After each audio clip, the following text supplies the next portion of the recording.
بسم الله الرحمن الرحيم.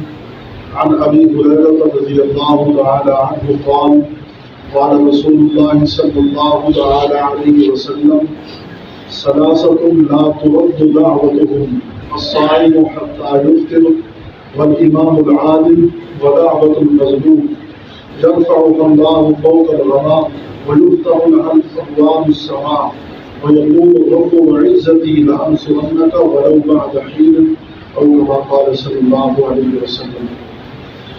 حضرت ابو ہریرہ رضی اللہ عنہ روایت کرتے ہیں کہ حضور صلی اللہ علیہ وسلم نے ارشاد فرمایا کہ تین آدمیوں کی دعا رد نہیں ہوتی.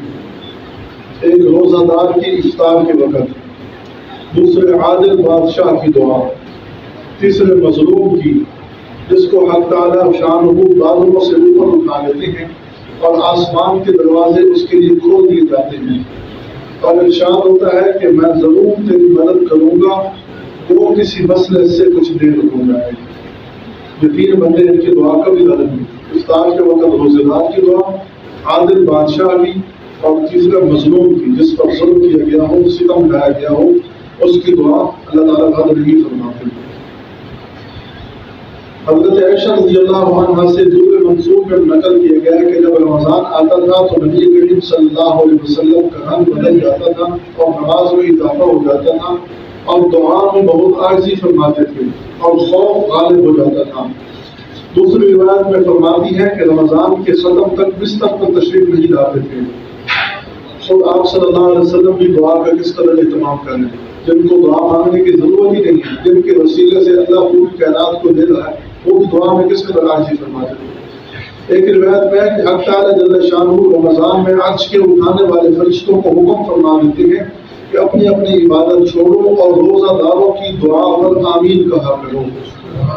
ہمیشہ قریب وہی ہوتا ہے جو مقرب ہوتے ہیں، جو آدمی جو ہے نا جس پر اعتماد ہو وہ قریب ہوتے ہیں. اب جو عرش کو اٹھانے والے اللہ کے کتنے قریب ہیں؟ اللہ تعالیٰ عرش والے فرشتوں کو فرما رہے ہیں اپنی عبادت چھوڑ دو اور روزے داروں کی دعا پر آمین کہو. اپنے مقربین کو اللہ فرما رہے ہیں. بہت سی روایات سے رمضان کی دعا کا خصوصیت سے قبول ہونا معلوم ہوتا ہے اور یہ بے تردد بات ہے کہ جب اللہ کا وعدہ ہے اور سچے رسول صلی اللہ علیہ وسلم کا نقل کیا ہوا ہے تو اس کے پورا ہونے میں کچھ تردد نہیں. لیکن اس کے بعد بھی بعض لوگ کسی غرض کے لیے دعا کرتے ہیں مگر وہ کام نہیں ہوتا. تو اس سے یہ نہیں سمجھ لینا چاہیے کہ دعا قبول نہیں ہوئی، بلکہ دعا کے قبول ہونے کے معنی سمجھ لینا چاہیے. اب یہ بات واضح ہو گئی کہ اللہ فرما رہے ہیں میں دعا قبول کروں گا اور بتانے والے کون ہیں؟ صادق و مصدوق پیغمبر محمد رسول اللہ صلی اللہ علیہ وسلم. اگر ہم ان کی اس بات میں شک کریں تو ہمارا ایمان نہیں رہتا. بات تو بالکل سچی ہے لیکن اس کے باوجود ہم دعائیں کرتے ہیں لیکن دعا قبول نہیں ہوتی. تو فرما رہے ہیں کہ دعا کے قبول ہونے کا معنی کیا ہے وہ سمجھ لینا چاہیے. نبی کریم صلی اللہ علیہ وسلم کا ارشاد ہے کہ جب مسلمان دعا کرتا ہے بشرط یہ کہ قطع رحمی یا کسی گناہ کی دعا نہ کرے تو حق تعالیٰ جل شانہ کے یہاں سے تین چیزوں میں سے اسے ایک ضرور مل جاتی ہے. قطع رحمی، رشتہ داروں کے ساتھ تعلق ختم کرنا، یا پھر کسی گناہ کی دعا کرے. پھر کوئی گناہ کی دعا کرتا ہے اللہ تبارک و تعالیٰ ان دو دعاؤں کے علاوہ باقی ہر دعا قبول فرماتے ہیں. لیکن دعا کے قبول ہونے کا معنی یہ ہے کہ یا تو خود وہی چیز مل جاتی ہے جو چیز مانگی ہوئی اللہ تعالیٰ کر دیتے ہیں جس کی دعا کی، یا اس کے بدلے میں کوئی برائی یا مصیبت اسے ہٹا دی جاتی ہے، یا آخرت میں اسی قدر ثواب اس کے حصہ میں لگا دیا جاتا ہے. اب جو بھی دعا کرتے ہیں نا یا تو وہی چیز مل گئی جو مانگی مل گیا، یا پھر آنے والی مصیبت ہٹا دی گئی، یا پھر آخرت کے لیے وہ دعا سلوٹ کر دی جاتی ہے. ایک حدیث پاک میں آیا کہ قیامت کے دن حق تعالیٰ جل شانہ بندہ کو بلا کر ارشاد فرمائیں گے اے میرے بندے میں نے تجھے دعا کرنے کا حکم دیا تھا. اللہ تعالیٰ خود فرماتا ہے ادعونی استجب لکم، مجھ سے مانگو میں تمہاری دعا قبول کروں گا. اب اللہ خود فرماتا ہے ادعونی، مانگو مجھ سے. اس کے قبول کرنے کا وعدہ کیا تھا. تو نے مجھ سے دعا مانگی تھی، دعا کرے گا کہ مانگی تھی. اس پر ارشاد ہوگا کہ تو نے کوئی دعا ایسی نہیں کی جس کو میں نے قبول نہ کیا ہو. تو نے فلاں دعا مانگی تھی، فلاں تکلیف ہٹا دی جائے، میں نے اس کو دنیا میں پورا کر دیا تھا. اور فلاں غم کے دفع ہونے کی دعا کی تھی مگر اس کا اثر تجھے معلوم نہیں ہوا، میں نے اس کے بدلے میں فلاں اجر و ثواب تیرے لیے متعین کر دیا. حضور صلی اللہ علیہ وسلم کا ارشاد فرماتے ہیں اس کو ہر دعا یاد کرائی جائے گی اور اس کا دنیا میں پورا ہونا یا آخرت میں اس کا عوض بدلایا جائے گا. اس اجر و ثواب کی کثرت کو دیکھ کر وہ بندہ اس کی تمنا کرے گا کہ کاش دنیا میں اس کی کوئی بھی دعا پوری نہ ہوئی ہوتی. یہاں اس کا اس قدر انعام اور اس قدر اجر مل رہا ہے. دنیا میں ہم دعا کرتے ہیں، مایوس نہیں ہونا چاہیے. دعا کر کے مایوس نہیں ہونا چاہیے. اللہ تعالیٰ ضرور دعا قبول کرتے ہیں، لیکن اگر دنیا میں پوری نہیں ہوئی تو آخرت میں جو بدلہ ملے گا نا، اس پر آدمی کہے گا کاش میری دنیا میں کوئی دعا نہیں ہوگی، مجھے آخرت میں اللہ اتنا اجر دیتے ہیں. غرض دعا نہایت ہی اہم چیز ہے. اس کی طرف سے غفلت بڑا نقصان اور خسارے کی بات ہے. اگر ظاہر میں اس کے قبول کے آثار نہ دیکھیں تو بد دل نہیں ہونا چاہیے، یعنی بندے کو مایوس نہیں ہونا چاہیے.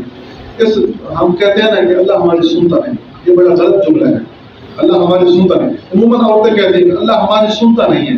اللہ تعالیٰ ساری کائنات کی سنتا ہے، ہر ایک کی سنتا ہے، ہر وقت سنتا ہے. وہ اتنا بڑا سمیع ہے. حدیث پاک کے اندر آتا ہے، حدیث قدسی ہے، اگر ساری کائنات مل جائیں، ساری کائنات مل جائیں، جانور، چرند، پرند، درندے، جتنے بھی کائنات کے اندر مخلوق ہیں، سب مل جائیں اور ایک میدان کے اندر جمع ہو جائیں اور انسان اکٹھے ہو جائیں.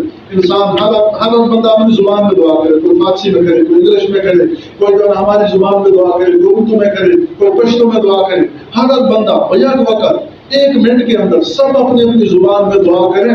اللہ اتنا بڑا سمیع ہے کہ ہر ایک کی سن بھی رہا ہے اور ہر ایک کی سمجھ بھی رہا ہے اور ہر ایک کی قبول بھی کرتا ہے. اللہ اتنا بڑا سمیع ہے. اس لیے دعا مانگ کر بددل نہیں ہونا چاہیے. نبی کریم صلی اللہ علیہ وسلم کا ارشاد ہے کہ اپنی جانوں اور اولاد کو، نیز مال اور خادموں کو بد دعا نہ دیا کرو. مبادہ اللہ کے کوئی خاص ایسے وقت میں کوئی دعا کرے کہ وہ قبولیت کا ہو، تو جو آدمی بد دعا کرتا ہے وہ بد دعا پھر قبول ہو جاتی ہے. بالخصوص رمضان المبارک کا تمام مہینہ تو بہت ہی خاص وقت ہے. اس میں اہتمام سے بچنے کی کوشش سب ضروری ہے. بد دعا نہیں دینی چاہیے، کسی چیز کو بھی بد دعا نہیں دینی چاہیے. خاص طور پر لعنت نہیں کرنی چاہیے. لعنت کا مسئلہ پیچھے ہم تفصیل کے اندر پڑھ چکے ہیں. تو بد دعا نہیں دینی چاہیے. اب بس اوقات جو ہے نا عورتیں تنگ ہو کر اولاد کو کہتی ہیں تم مر جاؤ. اس سے بہتر ہے کہ تم مر جاتا. اگر فوراً بد دعا قبول ہو گئی تو کیا ملے گا؟ پھر ہونے کے علاوہ کچھ نہیں بچے گا نا. اس لیے کوئی خاص وقت دعا کی قبولیت کا ہوتا ہے، تو اس لیے جو ہے نا بد دعا نہیں دینی چاہیے. اس کے ساتھ دوسری ضروری اور اہم بات یہ ہے کہ بہت سے مرد اور عورتیں خاص طور سے اس مرض میں مبتلا ہیں کہ بس اوقات غصے اور رنج میں اپنی اولاد وغیرہ کو بد دعا دے دیتے ہیں. یاد رکھیں کہ اللہ جل شانہ کے عالی دربار میں بعض اوقات ایسے خاص قبولیت کے ہوتے ہیں جو ماں کو مل جاتا ہے. یہ احمق غصے میں اور اول تو اولاد کو کوستی ہیں، جب وہ مر جاتی ہے یا کسی مصیبت میں مبتلا ہو جاتی ہے پھر روتی پھرتے ہیں اور اس کا خیال بھی نہیں آتا کہ یہ مصیبت خود ہی اپنی بد دعا سے مانگی تھی. اس لیے بد دعا نہیں مانگنی چاہیے. ہر وقت اللہ سے دعا کرنی چاہیے، خیر مانگنی چاہیے، بھلائی مانگنی چاہیے، دین و دنیا کی ساری نعمتیں مانگنی چاہیے، ہر چیز مانگنی چاہیے. اللہ کے خزانے میں کون سی کمی ہے؟ اللہ تعالیٰ عمل کی توفیق